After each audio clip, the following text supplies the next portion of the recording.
NTSC examination में students के लिए सबसे बड़ा टास्क यही रहता है how to prepare for NTSC exam.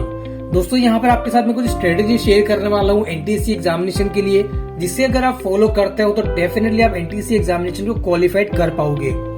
तो यहाँ पर आपके साथ मैं 30 डेज का स्ट्रेटेजी प्लान शेयर करने वाला हूँ, जिसे आपको विदाउट एनी एक्सक्यूज फॉलो करना है। अगर आप इसे फॉलो कर ले तो डेफिनेटली आपके एकेडमिक स्किल जो है वो इम्प्रूव हो ही जाएगी। तो चलिए विदाउट डिले वीडियो को स्टार्ट करते हैं।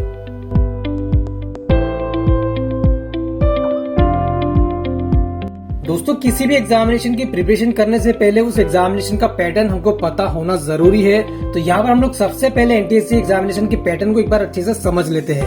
तो यहाँ पे एनटीएससी एग्जामिनेशन में आपको दो पार्ट में डिवाइड किया गया है। फर्स्ट पार्ट है मैथ का, यानी कि मेंटल एबिलिटी का, जिसमें आपको 100 क्वेश्चंस पूछे जाएंगे, जिसे आपको 120 मिनट्स में आपको कंप्लीट करना रहेगा। तो दूसरा पार्ट आपका रहता है सेट का, यानी कि स्कॉलास्टिक एप्टीट्यूड टेस्ट।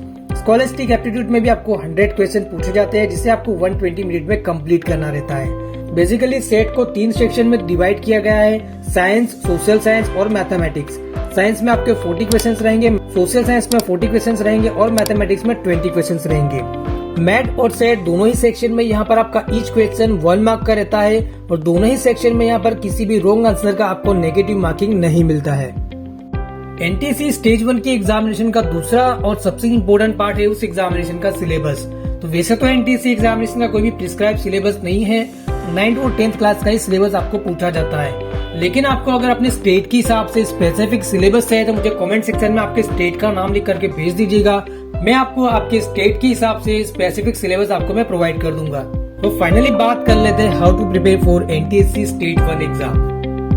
तो यहाँ पर हमें एनटीएससी स्टेज 1 की प्रिपरेशन के लिए सबसे पहले एक स्ट्रॉन्ग रोड मैप बनाना होगा, जिसके बेसिस पर हम प्रिपरेशन कर पाएंगे।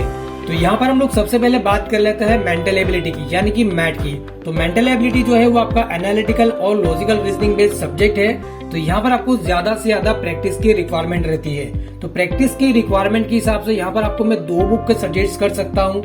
एक बुक रहेगी अरिहंत की और दूसरी रहेगी सिंगेस लर्निंग बुक। आप दोनों में से किसी भी एक बुक को रिफर कर सकते हैं। इन दोनों बुक का सबसे बड़ा बेनिफिट ये रहता है कि इस बुक के अंदर आपको नंबर ऑफ क्वेश्चंस भी काफी ज्यादा मिल जाएंगे, प्लस वेराइटीज ऑफ क्वेश्चंस भी मिलेंगे और प्लस यहाँ पर आपको एनटीएससी स्टेज 1 के लेवल के क्वेश्चंस आपको देखने को मिलेंगे। तो ये बुक आपकी मेंटल एबिलिटी की प्रैक्टिस के लिए काफी ज्यादा आपको हेल्पफुल होगी। तो यहाँ पर आपको किसी भी एक बुक को प्रैक्टिस करते हुए 1 मंथ में थोरोली कंप्लीट कर लेना है। सेट में जैसे कि हमको पता ही है 3 सेक्शन में सेट को डिवाइड किया गया है, साइंस, सोशल साइंस और मैथमेटिक्स। तो यहाँ पर हम लोग सबसे पहले बात कर लेंगे सबसे हाईएस्ट यानी कि स्कोरिंग सब्जेक्ट की, यानी कि सोशल साइंस के बारे में। तो यहाँ पर आपको सेट में सबसे ज्यादा फोकस करना है सोशल साइंस में, जो कि स्टूडेंट्स सबसे बड़ी गलती यही करते हैं कि वो सोशल साइंस को इग्नोर करते हुए दिखाई देते हैं। तो यहाँ पर ये गलती आपको बिल्कुल भी नहीं करनी है। ये आपके लिए एनटीएससी एग्जामिनेशन में स्कोरिंग सब्जेक्ट रहेगा, तो इसे आपको बिल्कुल भी इग्नोर नहीं करना है। एनटीएससी स्टेज 1 की एग्जामिनेशन में आपको अपने ही स्टेट की सोशल साइंस की बुक को रिफर करना है और कोई भी बुक को आपको रिफर नहीं करना है क्लास 9th और क्लास 10th दोनों की, राइट। यहाँ पर आपको 95% आपके ही स्टेट बुक की जो बुक रहेगी उसी में से आपको पूछा जाएगा। जो भी आपका स्टेट है उसी बुक की आपको सोशल साइंस की बुक को रिफर करना है सोशल साइंस में। 9th का ऑलरेडी आप पढ़ ही चुके हो, आपको बस उसे रिवाइज कर लेना है।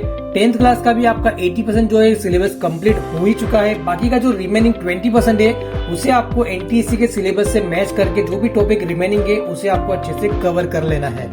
बस याद रहेगा सोशल साइंस के लिए आपको अपने स्टेट की ही सोशल साइंस की बुक को फॉलो करना है।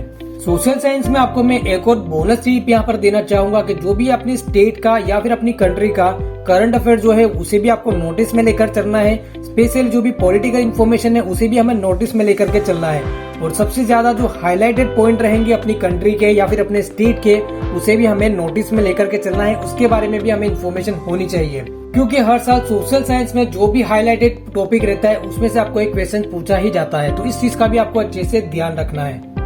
साइंस की बात कर तो यहाँ पर फिजिक्स, केमिस्ट्री और मैथमेटिक्स एक ऐसे सब्जेक्ट है जिसमें आपको लॉट्स ऑफ प्रैक्टिस की रिक्वायरमेंट रहती है। तो प्रैक्टिस की रिक्वायरमेंट के हिसाब से आपको यहाँ पर एनसीईआरटी या फिर आपका जो स्टेट लेवल की बुक्स है वो आपके लिए सफिशिएंट नहीं रहती है।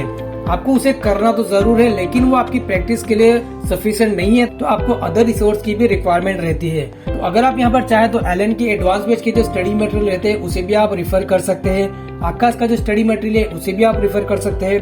फिटजी का जो स्टडी मटेरियल है वो भी काफी स्ट्रॉन्ग रहता है, उसे भी आप रिफर कर सकते हैं। या फिर रेजोनेंस का जो स्टडी मटेरियल है वो भी काफी स्ट्रॉन्ग रहता है, उसे भी आप रिफर करना चाहे तो कर सकते हैं। तो यहाँ पर आपको मैं एक सजेशन देना चाहूंगा, अगर आप रिफर करना चाहते हैं तो किसी भी एक ही इंस्टीट्यूट के स्टडी मटेरियल को रिफर करें। सारी स्टडी मटेरियल को रिफर करने की कोई रिक्वायरमेंट आपको यहाँ पर नहीं है, राइट। और इसी के साथ साथ अगर हम लोग स्पेसिफिक मैथमेटिक्स की बात करें तो यहाँ पर आपको आर.डी. शर्मा की जो बुक्स है वो आपको काफी ज्यादा हेल्पफुल होने वाली है मैथमेटिक्स की प्रैक्टिस के लिए। तो स्पेसिफिक मैथमेटिक्स के लिए अगर आप आर.डी. शर्मा फॉलो करना चाहें तो उसे भी आप फॉलो कर सकते हैं। वो काफी बेस्ट बुक रहती है मैथमेटिक्स की प्रैक्टिस के लिए, स्पेसिफिक एनटीएससी एग्जामिनेशन के लिए।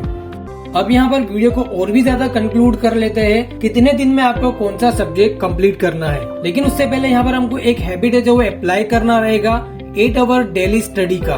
तो यहाँ पर आपको मिनिमम 8 घंटे स्टडी तो करना ही है। देन उसके बाद आपके यहाँ पर स्टार्टिंग के जो 20 डेज रहेंगे उसमें आपका जो रिमेनिंग टॉपिक्स जो रह गया है उसे आपको कंप्लीट करना है। और उसी के साथ साथ आपको मैथमेटिक्स और मेंटल एबिलिटी की भी प्रैक्टिस करते हुए जाना है, जो कि मैं आपको पहले भी बता चुका हूँ। तो आपको मैथमेटिक्स और मेंटल एबिलिटी की प्रैक्टिस स्टार्टिंग से ही करते रहना है, राइट। फिर उसके बाद के जो नेक्स्ट 7 डेज रहेंगे उसमें आपको रिवीजन करना है। तो रिवीजन में भी आपको यहाँ पर स्टार्टिंग के 3 दिन जो है उसमें आपको सोशल साइंस ही करना है। तो स्टार्टिंग के 3 दिन आपको सोशल साइंस के लिए निकालना है, रिमेनिंग आप अपने सब्जेक्ट के हिसाब से डिवाइड कर सकते हैं, राइट।